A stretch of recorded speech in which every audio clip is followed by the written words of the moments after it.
Cher ami fidèle du Padre Pio, bonjour. Aujourd'hui, le Padre Pio nous transporte auprès d'une masse considérable d'enfants privés de famille, privés d'affection, privés de parents, privés de tout, puisqu'ils ne connaissent même pas ce que c'est que la lumière.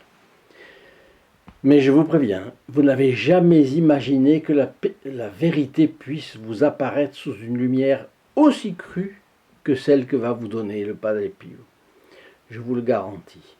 Et puisqu'il convient que je vous annonce le sujet du jour, j'ai choisi dans un livre très précieux sur le Padre San Pio de Pietrelcina, du père Marcelino Iazenzanilo, ce que le Padre Pio dit des êtres humains les plus maltraités de la planète.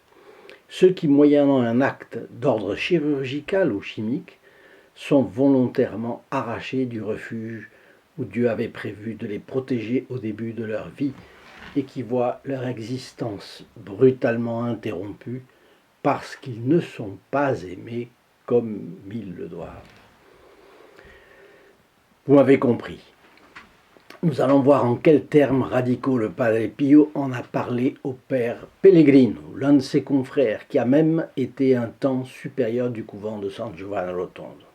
Quand on apprend aux élèves en histoire ce qu'étaient les crimes commis dans le cadre de la Deuxième Guerre mondiale, on leur apprend à juger des actes.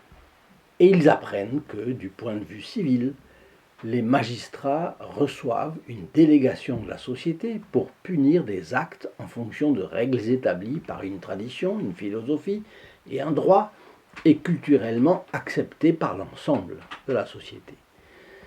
Cela du point de vue civil. Sur le plan moral, c'est-à-dire concernant les rapports de l'homme avec Dieu, on doit distinguer, vous le savez, peut-être, certainement même, les péchés mortels des péchés véniels. Car certains péchés sont véniels, tandis que d'autres sont objectivement mortels.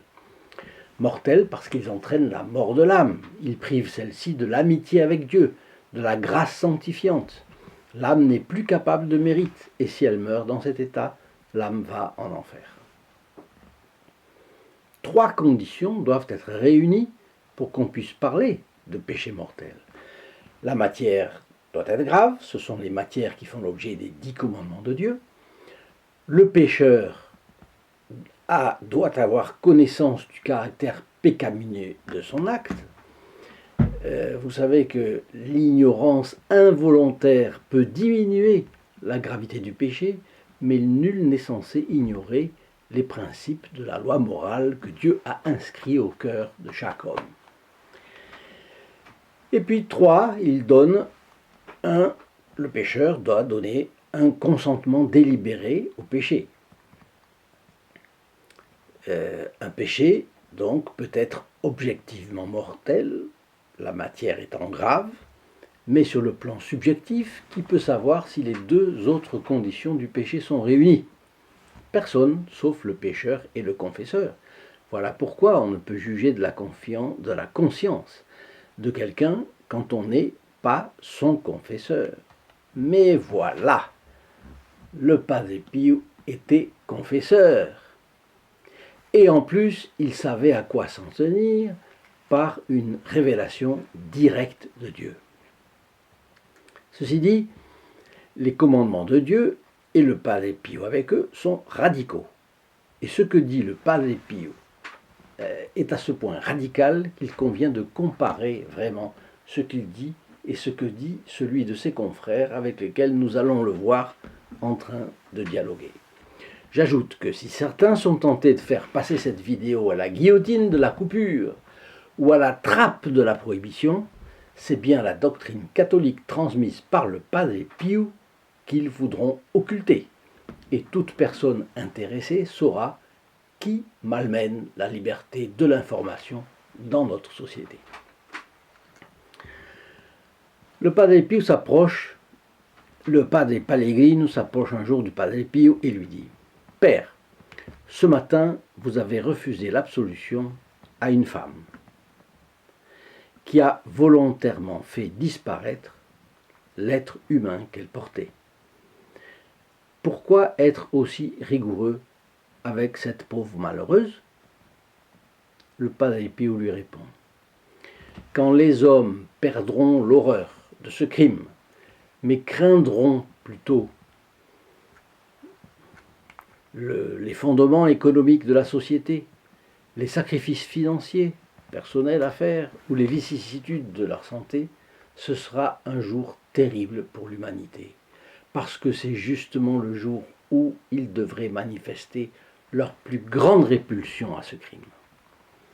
Saisissant ensuite son interlocuteur par la manche de sa bure avec sa main droite, il serra la main gauche du padre Pellegrino contre sa poitrine, comme s'il voulait attraper son propre cœur, et continua sur un ton qui n'admettait pas de réplique.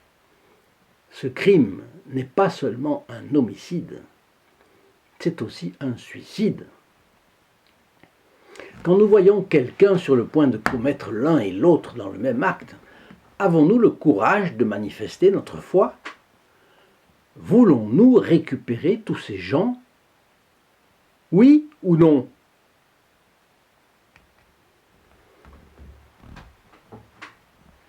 Le père Pellegrino prend un peu la tangente et dit « Pourquoi est-ce aussi un suicide ?»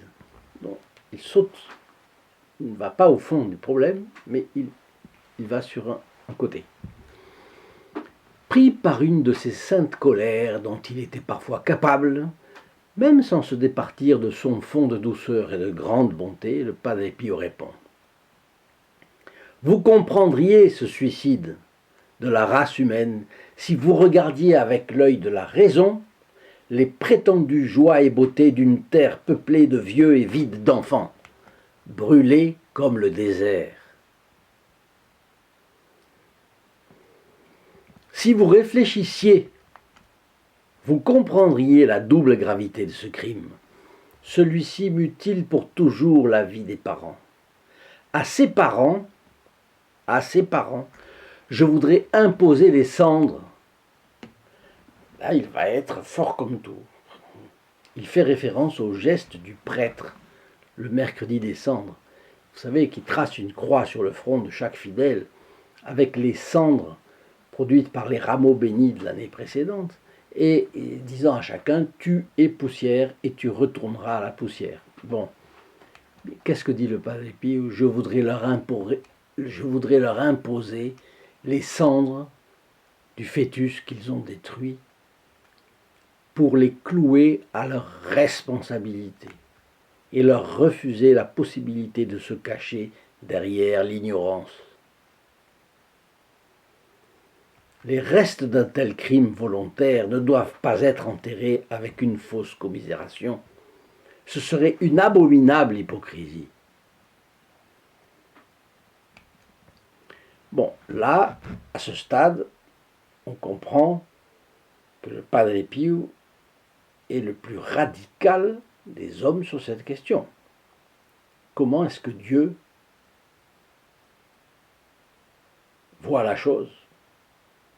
Padre Pio voit la chose comme Dieu. Eh bien, il va plus loin encore.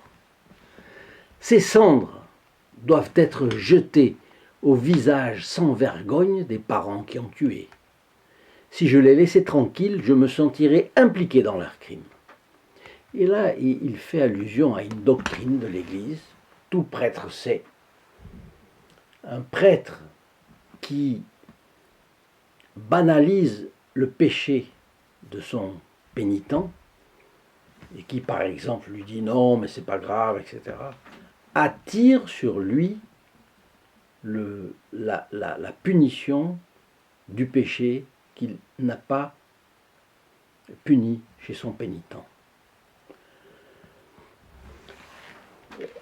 Les choses sont très sérieuses en matière de canonique et théologique, vous voyez. Hein. Donc, je me sentirai impliqué dans leur crime. Vous voyez, continue le Padre Pio, je ne suis pas un saint. Et pourtant, je ne me sens jamais aussi proche de la sainteté que lorsque je dis ces paroles, certes dures à entendre, mais justes et nécessaires à ceux qui commettent ce crime.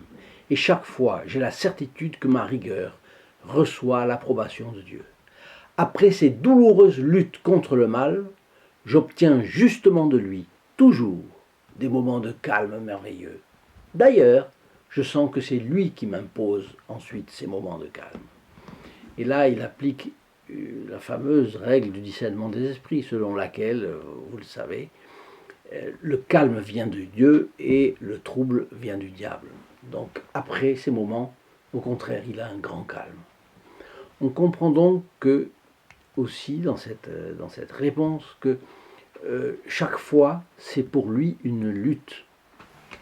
C'est pour lui une croix que d'avoir à lutter chaque fois et dire son fait à quelqu'un. Passer comme désagréable, s'opposer au consensus général. Bon. À ce stade-là, je pensais que le père Pellegrino se serait rendu. Mais non, il insiste. Il objecte au Padre Pio que si on n'arrive pas à chasser les manies obsessionnelles de ceux qui choisissent de supprimer leur descendance, il est inutile de les traiter durement avec les rigueurs de l'Église. Alors, vous voyez, la vérité manifestée par le Padre Pio au Padre Pellegrino ne suffit pas à emporter l'assentiment de ce dernier, puisqu'il préfère botter en touche, encore une fois. Et ça, c'est une question de mentalité. Ce n'est pas une question d'idée uniquement. La mentalité est déformée. Et une mentalité qui s'est déformée n'arrive plus à comprendre ce qui est une évidence pour la mentalité d'une personne restée innocente comme le Padre Pio. Innocente de ce mal, je veux dire. Et dans cette scène, le pauvre Padre Pellegrino représente tout un filon d'hommes et d'ecclésiastiques, il faut bien le dire, qui englobe ceux qui ont adopté l'esprit depuis très longtemps, l'esprit démocrate chrétien, ce qu'on appelle l'esprit démocrate chrétien, c'est-à-dire les adeptes des demi-mesures, de la concession au monde, du refus de la lutte, des saints qui n'étaient pas démocrates chrétiens, voyez, Saint Louis Grignon de Montfort, Saint Philippe Néri, le Saint Padre Pio, d'innombrables saints avec eux ont été considérés en leur temps comme des fous, des gens malhabiles, des gens pas charitables, que sais-je encore. Mais tous ces saints, eh bien, ils sont au ciel. C'est toujours pareil. Il y a ceux qui sont du monde, conformés au monde, ceux qui sont à l'écoute du monde et qui renoncent à une église qui influence le monde. Et puis il y a ceux qui sont conformés au Christ, en lutte contre l'esprit du monde, qui suivent les préceptes de notre Seigneur Jésus-Christ, d'aller et d'enseigner toutes les nations et de les baptiser au nom du Père, du Fils et du Saint-Esprit. Il suffit de reprendre l'Évangile. Je sais qu'aujourd'hui, il y a des quantités d'exégètes. Non, l'Évangile, ça a changé. Bon, on va voir. Le jour du jugement dernier, nous verrons.